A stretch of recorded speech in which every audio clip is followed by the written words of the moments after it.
Okay, so I did make it, and I went out on the edge, and now I got to go down a mile down the mountain, which is better than a mile up the mountain. And it is closed. They got this big rope running across the trees to keep you from climbing out on the rocks, but you know, I'm not the only one, I'm sure, that's going out there.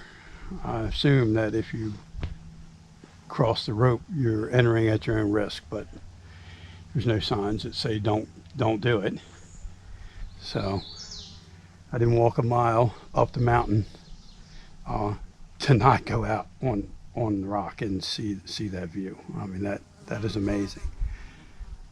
That was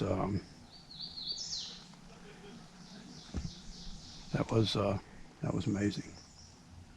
All right, let's go back down.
Okay, I just got back down.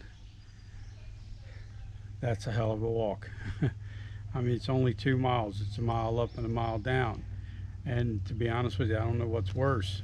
I'm out of breath the whole way up, but then coming down, your calf and your leg muscles are just screaming to keep you from falling down. So it's a really steep climb for a mile all the way up. It's a humpback rock.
we go.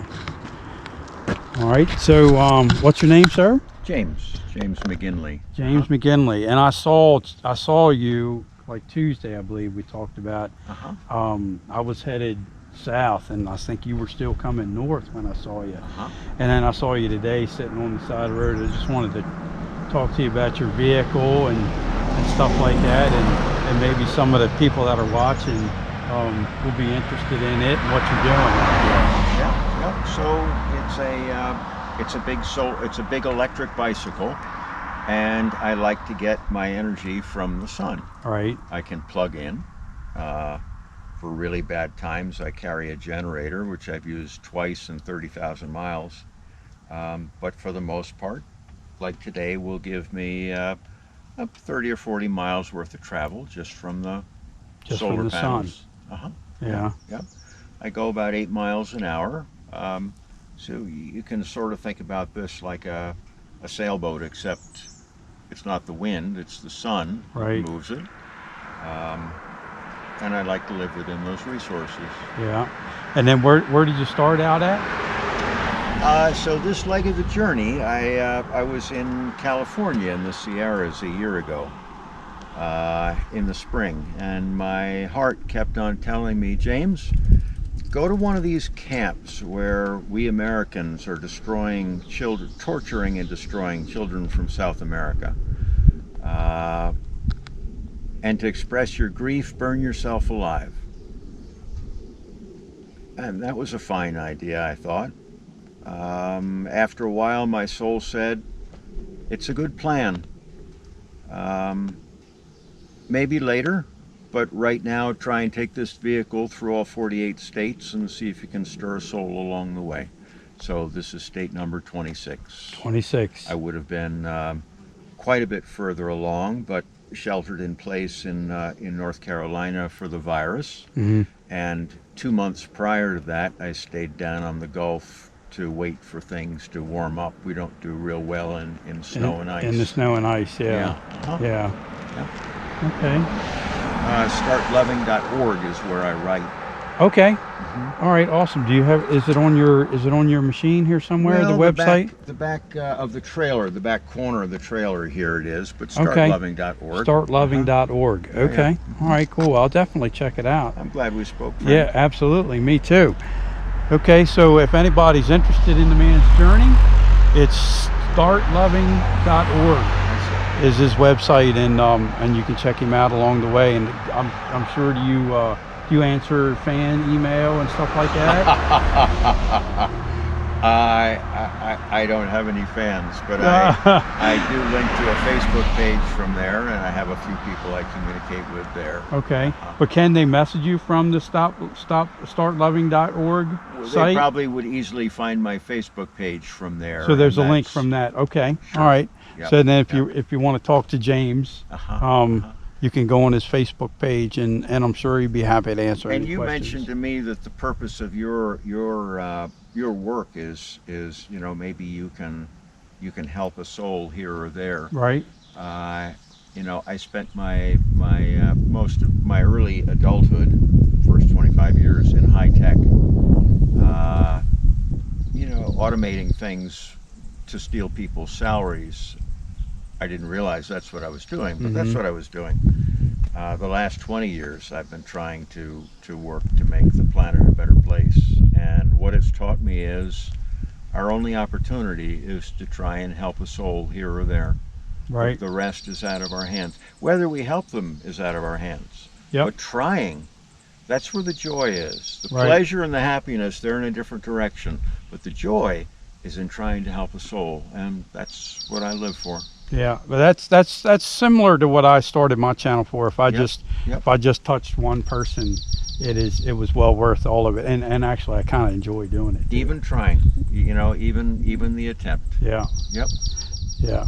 All right, James, I appreciate it. Thank you very much. We spoke, do you shake hands or elbow bump, or what do you do with the virus? With this virus thing. Right. Yep. Yeah. Okay. Yep. Listen, I appreciate you giving me the time. I know glad we spoke. I don't know how busy. I'm sure you're very busy. And I'm not. I don't mean that. Well, I don't mean that. It's in a world of hurt, don't we? Yeah. And without a doubt. There are a lot of souls out there that are hurting. So if I'm not using every moment that I'm given, what kind of creature am I? Right, right. And I just don't waste that time. But Yeah. this was very worthwhile. Yeah. Glad we spoke. Yeah, me too. Thank you. Thank you very much. Yeah, man. All right, check him out on his Facebook page. All right, thanks, guys. Yeah,